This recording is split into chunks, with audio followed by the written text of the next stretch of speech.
Thank you very much for that kind introduction. Good morning, ladies and gentlemen. Thank you very much for turning out. I hope we indeed will make it worth your while. I'm very grateful both to Mina and to Beasley for hosting this, and I'm doubly grateful because some of you may know it was cancelled the first time, and that was entirely due to me, a sort of nightmare thing of illness, family logistics and stuff I'm sure some of you are familiar with. So apologies for all of that if you were put out, and here I am. Almost certainly not. That's the executive summary. How do you price the risk on that one?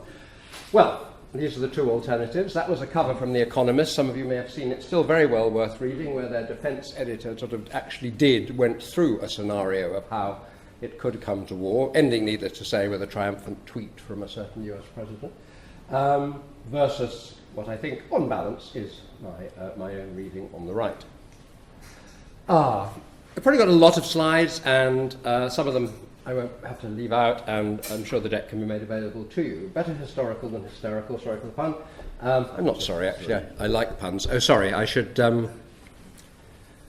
my apologies. So just a little bit of background. Korea was a unified nation for many years, split, I say only since 1945, that is 2/3 of a century now. Ancient cultured nation, they invented printing, it was a Chinese tributary, but it was self-governing, very interesting culturally. And how they got into this mess in the broad sense, late 19th century was on rather a downward path, tried to keep the world at bay, rather like North Korea does, but failed. So Japan, there's a Korean proverb, when whales fight, the shrimp's back is broken. So Koreans have a perception of themselves as a small country. I might remind you that there are 50 million South Koreans, 25 million North Koreans, and South Korea is about the world's 12th largest economy and 6th largest trading nation. Small nation? I gave a talk in Monaco. That's a small nation. But anyway, the self-perception is important. They were weak then. Japan, China, and Russia all fought over a century ago. Japan was the rising power, the others weren't. So there was then this very harsh Japanese occupation. It was relatively brief in historical time, but it's fair to say, I think, that neither North nor South Korea has really forgiven it. Why were they divided? I find people often don't know this story. It's hard to believe, really. Japan, twice nuked, surrendered faster than anybody had a plan for. The Americans proposed a partition, a temporary partition, to take the Japanese surrender at the 38th parallel. The Soviet Union, which Russia as it is now, has a border with Korea, accepts. And of course, temporary became, should I say permanent? Yes, probably. Division hardens. Each superpower created a regime in its own image. This is the early days of the Cold War.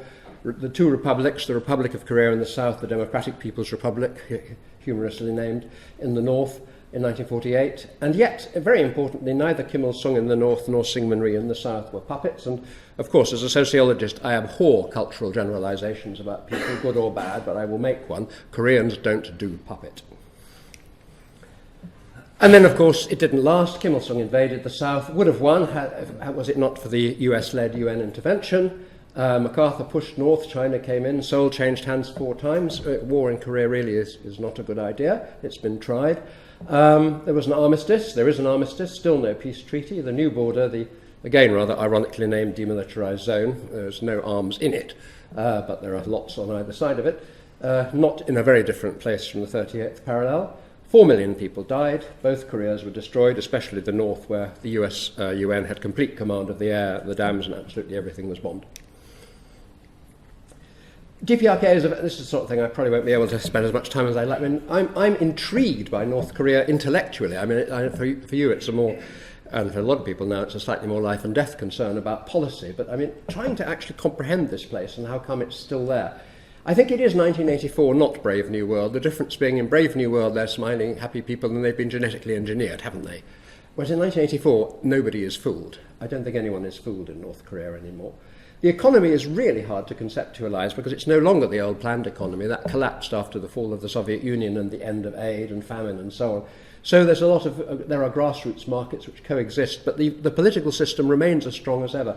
And getting one's mind around exactly how these two interact is quite difficult. Donju is the newly rich class. It's still not clear what they own other than lots of cash. It's all about sort of hiring state assets and so on. It's a very conformist society, but family remains important, becoming a bit more individualistic, highly unequal. Pyongyang, the capital, I mean, it's not rare in the world, I suppose, that the capital thrives relatively and the rest of the country it doesn't. It's a country where novels are written by committee, but South Korean soaps get smuggled in. Just so you have your Kims sorted out, and people occasionally don't. 3 generations now. Here are the dates on the left are the dates of that they lived, and the dates on the right is the period of their rule.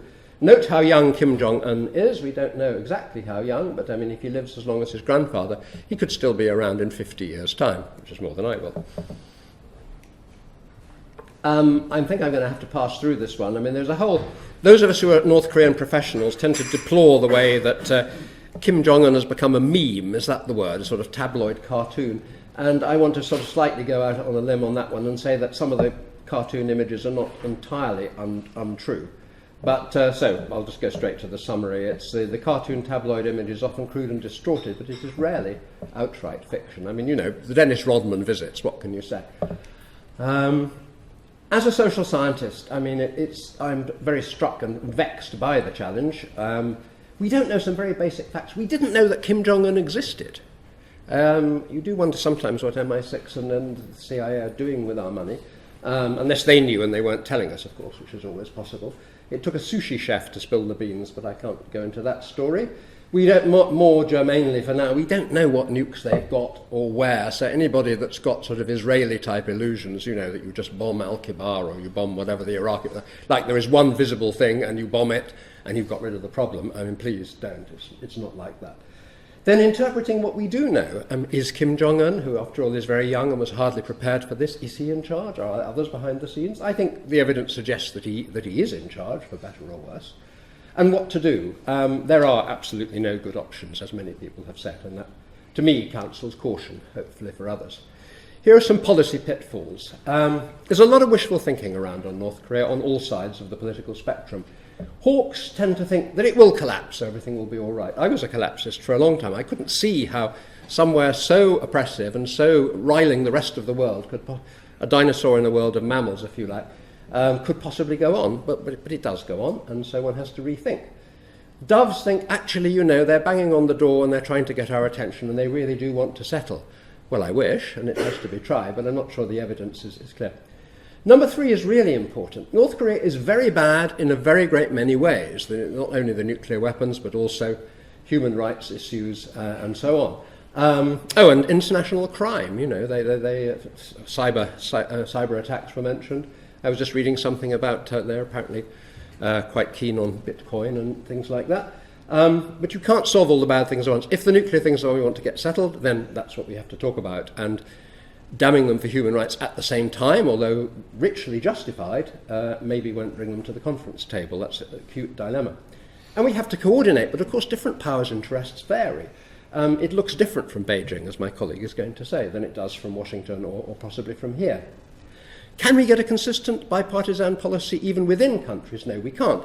The South Koreans have just elected a new left-leaning government, and which goes back to the sunshine policy that some people may remember, where basically the South Korean left and centre-left would like, malgré tout, to be nice to North Korea, would like to sort of to give them money and things. This time around, Kim Jong-un, unlike his late father, is just not taking the money and is cold shouldering them, whereas hawks in both the US, South Korea and elsewhere obviously don't believe in doing any of that.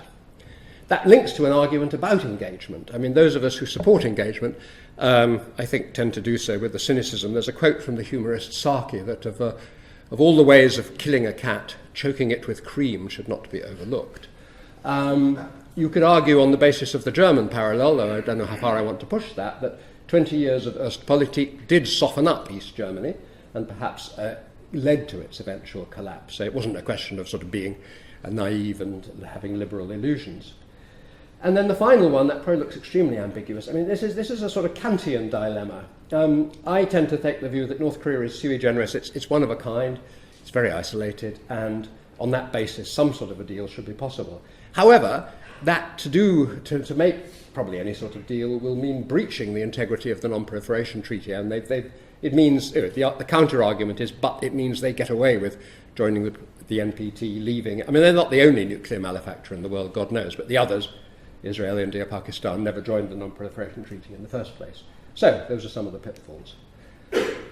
Well, I've sort of said this, faces of evil. It isn't just the nukes, but just for the record, but we do have to prioritise them. The human rights are beyond appalling. There was just a distinguished international judge who is himself, I think, an Auschwitz survivor, isn't there? There were any, who said that he thinks it's probably worse than the Nazis, the Gulag system. The regime starves people, yet the World Food Programme still wants our help. The state crime thing tends to be overlooked, but long history of smuggling, trafficking, and probably insurance crime, which I may get to briefly if we have time, rarely tackled. The terrorism thing, I mean, Bush took them off the list. Of course, that was blatantly for political reasons to try and get a nuclear deal a decade ago. President Trump has just put them back on the list of states sponsoring terrorism. And again, on the basis of the facts, you could hardly doubt it. You will remember the assassination of Kim Jong-un in Malaysia. Nothing proven, no doubt. The two young women who administered the VX nerve gas are on trial. The Malaysians let everybody else go in their wisdom. Clearly blatant. But again, if you want to deal with them, you do put them back on the list. All of these tend to be downplayed to resolve the weapons of mass destruction issues. And since this is an audience of insurers, can I briefly mention this? Anybody remember this when KNIC came to London and sued Allianz? It's a most extraordinary business. I mean, I do not know the insurance business, so you can tell me if this sort of stuff happens normally. So apparently there is or was, surely was, goodish, as in lucrative business to be done in North Korea if you were a reinsurer. So Allianz, I don't know what deal they had exactly, that they would cover if certain accidents occurred, and North Korea had I believe, this has never been written up properly, and somebody in your trade should do this. Suddenly, different firms in London, of course, didn't realise that anything was going on at first. Suddenly, from this country that never gives us any information about anything, suddenly lots of claims came in, which had incredible chapter and verse on exactly who'd been killed and exactly what had happened. So there was a very weird accident. I mustn't go into this detail because we haven't got time. A very dodgy seeming accident. And Allianz, in their wisdom, had got a deal whereby they would accept the judgment of a North Korean court. Why would you ever put to that? And you'd pay in euros, even though it was a purely domestic issue. Why would you do that? And so Allianz said, no, this is bogus. There was no such relief centre. Oh, yes, that was it. A helicopter carrying a mother of triplets to hospital had crashed on a relief centre that nobody knew existed, funded entirely domestically, which had 40 million euros worth of goods, all provided by the North Korean people in there, and they were all destroyed. And can we have 40 million euros, please? They got it. KNIC came here and sued. I mean, chutzpah they have in North Korea. It was misreported in the FT that Allianz list, but they were actually a very, very eccentric judge and various other things. I was slightly involved in this matters. They paid out. Lovely Christmas present. Then time passes, and now Korea National Insurance Company, which has a house in Blackheath, you'll be glad to hear, got sanctioned. I have a comment if anybody wants more. And it's just this little details of the North. I'm very interested to know any other things like that. There are other North Koreas. Did you know there is a university in Pyongyang run by US Christians? Training them. They gave a lecture on Bitcoin. Was this wise, you have to ask? Training them. The sons, all sons, I think, and not daughters. That's really weird. Yeah, just on exchange, these are my friends. This is a guy from Bain called Jeffrey C., or ex-Bain, who's launched this. I mean, they're training North Korean businesswomen. I mean, these are independent people. I mean, it seems like the kind of thing that seems rather a good thing. Of course, the US now has a travel ban since the appalling and tragic death of young Otto Warmbier, so that's going to be very difficult for both of these bodies to recruit. So there is slightly more going on the ground than you might expect in various ways. But of course, you're wondering why North Korea is so bellicose. I can think of several reasons, and of course, as in all social science, more than one may be true at once. They were bombed to bits in the Korean War, and of course, the young today don't remember that, but they're taught about it all the time. Never again. There is a real fear of the US, especially since Bush's axis of evil speech. I mean, you make a speech like that, you put three countries on an axis of evil, you invade the first one. What is North Korea meant to think? There's also the view that perhaps they never gave up on the plan to conquer the South, or at least perhaps to blackmail it. That would be, I suppose, a more conservative view. I think I endorse the view that they sort of chose to be Sparta from the start. They chose to be militant and have a militant culture more than just for reasons of necessary defence. And again, back to Orwell, in 1984, you will recall, I mean, internal cohesion requires enemies. There's always got to be an enemy somewhere.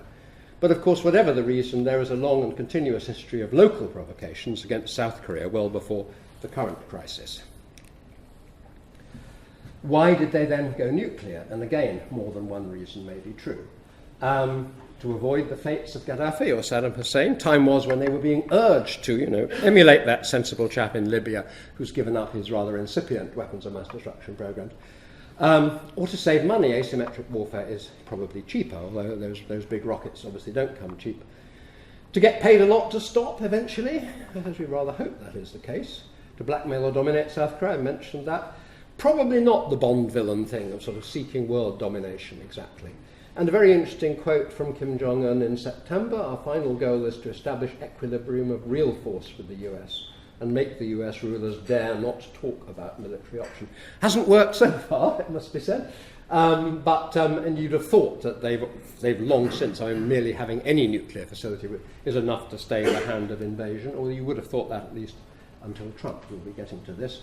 Haven't got time to dwell on that, but just to see how the pace of missile launches has increased. Hasn't even got the very latest one. Not so much under grandfather, slightly more under father, absolutely loads under Kim Jong-un. So what is different this time? Yes, I've been following this for a long, long time, and I would, until the past year, I would always have been on the keep calm and carry on side of things. That we've had North Korea crises several times before now, but this last year has been worrying and remains so. What is different? The sheer pace and the success of North Korean missile tests. There've never been so many, and they've never done so well. They used to fail as often as not, and we thought, oh, that's okay, we've got a few more years, yeah. The two leaders, I'm sorry, I'm not going to mince words on this one. I'm not confident in either, dare one say, the West's leadership or the North Koreans. Trump, I don't know what one can even say about Trump, really. And on Kim Jong-un, we don't really know him well, but it sort of goes with the little that we know. He seems to be impulsive. If it had been his father, Kim Jong-il, who goodness knows was a sort of nuisance enough, we would surely have had the other shoe dropping by now. We'll yet get it, but we'd have had the peace proposal. Okay, you make your point with all these tests, and then you demand something. It may be something completely outrageous, but it gives the other side something to latch onto. Kim Jong-un doesn't seem particularly good at that, although if you parse the stuff very carefully, there is the odd statement. There was one, I think, from North Korea's ambassador in China just yesterday, that we would talk, that the US must talk without preconditions and so on. But on the whole, they're insulting each other, little rocket man, etc. Dotard. What dictionary do the North Koreans have? It's not really a word we use very often, is it? Dotard, we'll have to look it up. Not really offering the other one a way out. Then, of course, there's the question of the politics of the North Korean system.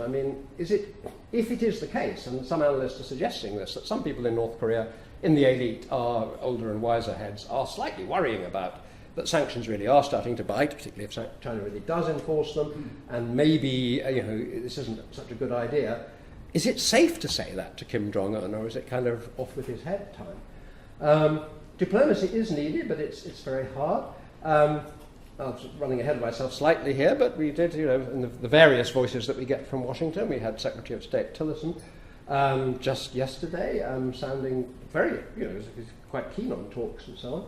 But until any of that happens, there is a huge risk of miscalculation, or certainly a non-negligible risk of miscalculation or some sort of preemption. Obviously, what we want to avoid is a situation where either side thinks the other one is definitely going to attack them, so they've got to get theirs in first. And some of the things people are saying do not help in that regard. I think wiser heads will probably prevail. Here's my update, because most of that was prepared, dare I confess, 2 months ago for the original.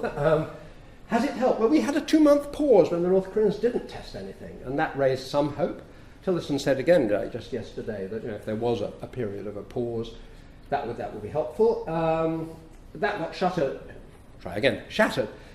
twice over. Trump relisted North Korea, as I mentioned, as a state sponsor of terrorism. As I said, true, but probably not helpful.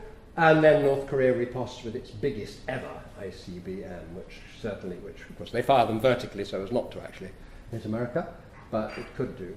But then again, Kim Jong-un called this completing the state nuclear force, and you slightly wonder if we can breathe again. We'll see if there's some people are expecting, a renewed pause after that. US policy, I despair slightly. You usually, with other US governments, whether you liked them or not, Bush for instance, you kind of knew where you were. no idea at all what the policy of Trump. You get different things every day.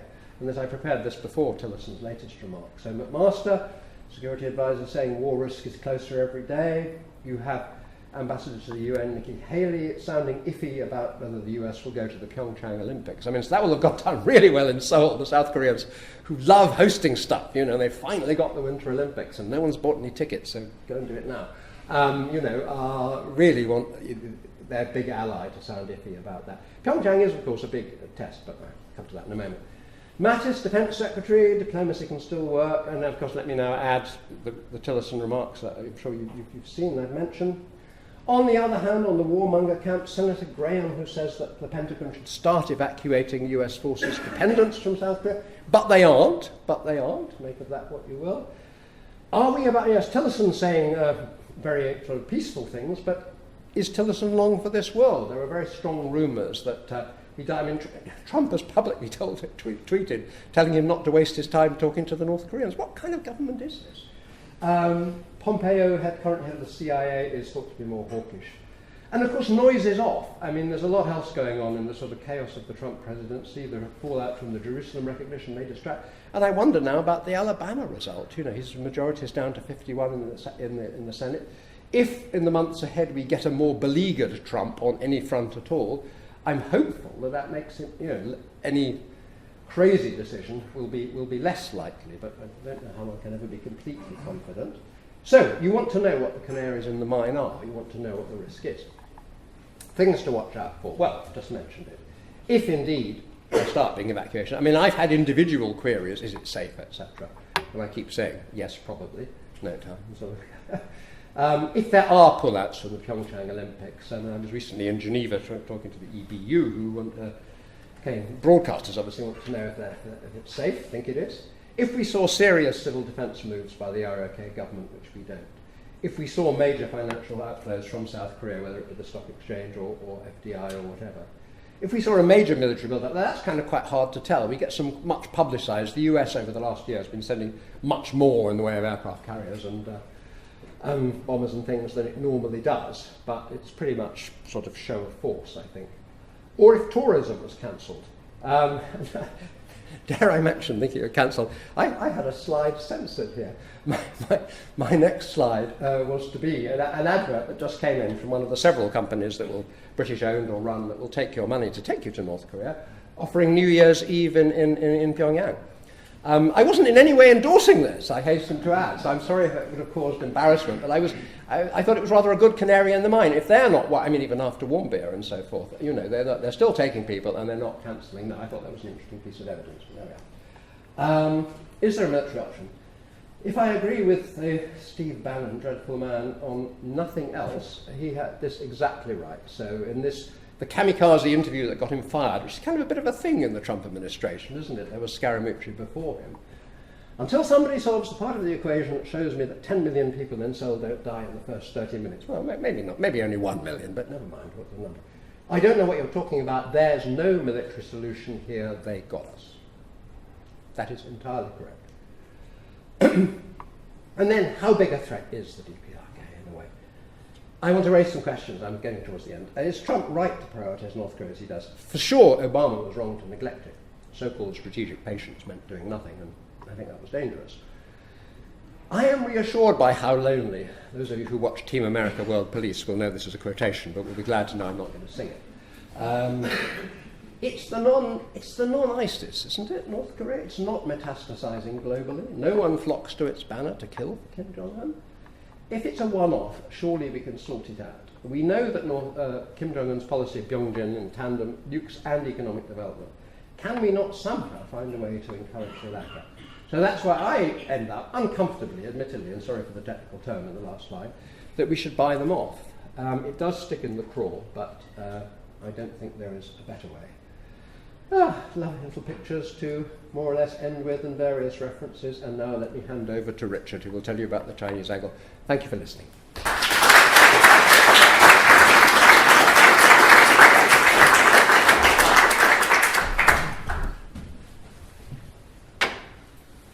Thank you, Aidan. Look forward to hearing more from you in the questions. So thank you, Menas, for inviting China policy to round off this talk with a look at the North Korean crisis from China's perspective. Whilst rightly emphasized in Western media, China's view and proceeding and China's role doesn't quite get the column inches that Trump's twittering does or North Korea's nuclear missile launching does. So it's nice to be able to come and talk about China's view. Just to quickly introduce ourselves, China Policy is a policy research advisory based in Beijing. We work solely in Chinese sources to make the conversation, debate and policy direction in China accessible to foreign governments, NGOs and multinational corporations. As I said, we're happy to be here to talk about China's role. I actually spent Christmas in North Korea 2 years ago, and it was definitely the hungriest I've ever been on Christmas Day. I also cycled from Beijing to Dandong before that, and the outlook from Beijing, Dandong, and North Pyongyang is certainly very different to that in Western Europe. So as we only have 10 minutes for a very complex topic, I won't go into detail on the history of the relationship, but it suffices to say that the intervention in the 1950s is one of Mao's few lasting achievements, as seen in China.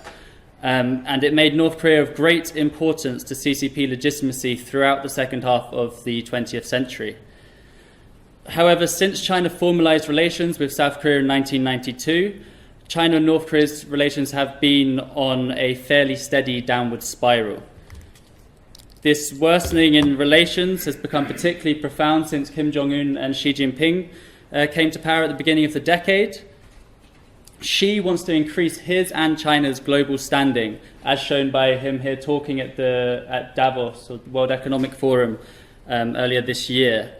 This means that Kim Jong-un's bellicosity gives him a very much unwanted headache.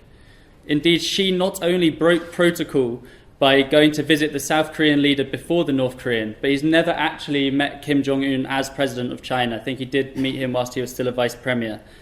And this is despite his near constant global travels. From 2015 and especially in 2017, these tensions have risen to new levels with the increase in frequency of testing in North Korea and the levels of capability that the tests have shown, as well as events like the assassination of Kim Jong-nam in Malaysia. This has all meant public support for North Korea in China has plummeted, and there's been a marked increase in impatience among officials. So where does that leave us now with tests and Twitter rhetoric ramping up to new heights? Well, the current state of the relationship becomes very evident when you look at the nature of public debate in China, especially academic debate. These debates are seen as proxy for internal party debates, and they give you an insight into what the policymakers and the party is thinking and the likely direction. Debate is largely split along ideological lines, with the Singapore-based Lianhe Zaobao characterizing them as between conservative leftists and more liberal rightists. I've put these two sides are by no means unified within themselves, and there's lots of different policy suggestions and ideas on both sides, but I've put some of their key arguments here. Conservative leftists are represented by Lee Dun-chyo, who is from the Chinese Academy of Social Sciences, as a Korean Peninsula expert. Them being called leftist and conservative tells you pretty much all you need to know. They see the US as the real problem here. They are very wary of the US, blaming the United States for everything and seeing US scheming and machinations everywhere. They call for coordination with Russia and enhanced security measures for North Korea to reduce their sense of abandonment, and would like to include mandatory THAAD removals in any UN resolutions, THAAD being the missile defense system proposed by the US in South Korea and Japan, and which is condemned across the spectrum in China. The rightists are represented by Jia Qingguo from Peking University's School of International Studies, where he's the dean.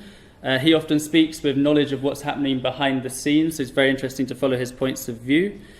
This side view North Korea as a strategic liability, labelling the strategic buffer as a thing of the past, given the nature of modern warfare. They believe that a desire for stability is already futile, given the nuclear program and its destabilizing effects. They also know that the status quo strengthens alliances between the US, Japan, and South Korea, much to China's detriment, and they highlight developments like THAAD to show this. They call for increased pressure on Pyongyang, with some going even as far as to suggest that Beijing revoke the 1961 Friendship Treaty, which is the bedrock of China-North Korea relations. But the most interesting proposal here is the one right at the bottom, the contingency talks between the US and South Korea. This was first brought up by Jia Qingguo in early September of this year. This breaks a long-standing taboo. The idea of planning alongside the US has generally been completely anathema to China's interests and rhetoric. The US is really traditionally seen as a true adversary on the Korean Peninsula. But Jia, who, as I said, often speaks of knowledge of what is happening behind the scenes, has now mentioned it and might actually be foreshadowing real talks behind closed doors. There have been reports that the US and Chinese militaries are quietly starting to discuss these kinds of contingency plans, but I've not seen any official confirmation of that, although Rex Tillerson has made some noises in that regard. After publishing his article, Jia was, of course, immediately attacked by the conservative leftists, with some even going so far as to question his political standpoint, evoking memories of the Cultural Revolution. However, he was then defended by the editor of the Global Times, who called for a non-politicized debate. The Global Times, as I'm sure you're all aware, is a staunchly nationalist and political paper, akin to the Daily Mail or the Sun here, but backed by the Communist Party itself in China. So the fact that the editor of this paper would come out to call for a non-politicized debate and essentially all but endorse what Jia's saying is very remarkable, and it shows that the conversation has been dramatically moved in favour of the rightist point of view. A sip of water.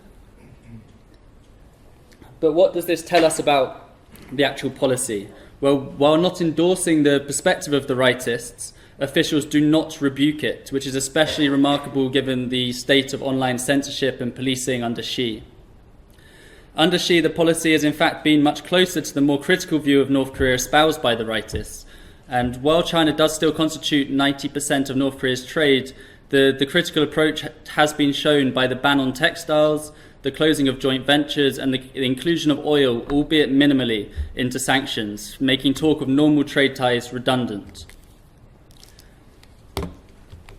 As shown by this cartoon from the South China Morning Post, the official line remains denying the China responsibility theory, as famously trumpeted by Trump, and the officials say that the keys lie with the US, not China, and they continually call for multilateral dialogue to end the tension. Unfortunately for Trump, they're not going to be bullied out of this stance anytime soon. In terms of policy, officials still look to uphold the three no's policy, which was put in place after the end of the six-party talks in 2009, which is no war, no chaos, no nukes. This policy is usually still attributed to four main concerns, the first being the risk of losing North Korea as a buffer zone against the US, the second, the importance of maintaining stability and avoiding chaotic regime change and the subsequent influx of refugees into China's already struggling northeast Rust Belt, the potential for nuclear disaster and spillover into that northeast region of China, and the damage to CCP legitimacy, as mentioned before, with it being one of Mao's still lasting legacies. We cannot emphasize enough how central Xi Jinping himself is in forming North Korean policy. Following the 19th Party Congress, Xi's hand has again been strengthened, as shown here by him standing in front of the other six members of the Politburo Standing Committee, the top decision-making body in China. At the 19th Party Congress, officials like Zhang Dejiang, who was rumoured to hold significant influence over North Korean policy, retired, and the new officials like Wang Huning, Zhao Leji, and Li Jianshu are very much staunch Xi allies. Xi's power becomes even more obvious when you look at the wider 25-man Politburo, where Xi's associates are in the overwhelming majority. And as Xi also has the military and security apparatus within his grasp, this all signals a move away from the collective leadership of the past to one centred much more on one man, Xi Jinping. Foreign policy in China is always decided and run by the very top of CCP leadership, with the very secretive foreign affairs leading small group setting policy and direction. It was this group which formulated the Three No's policy in 2009, and it is now headed up by Xi himself. But what does Xi think? Well, how events unfold on the peninsula has huge implications for two of Xi's main ideological and legitimacy focuses: global governance and an assertive position on national security to protect perceived core interests. Making China a major and respected global power is absolutely core to Xi and the current CCP's legitimacy, as shown in Xi Jinping Thought, which was put into the party constitution at the 19th Party Congress. Currently, North Korea is a nuisance in this aim, as China would much prefer to look west and place emphasis on the Belt and Road Initiative, as well as its leadership on global climate issues, its increasing forays into global security and international peacemaking, and its efforts in setting global trade rules. A nuclear North Korea is also now seemingly seen by Xi as a serious threat to national security, with the risks of accidents and tensions spilling over into war becoming more real and urgent.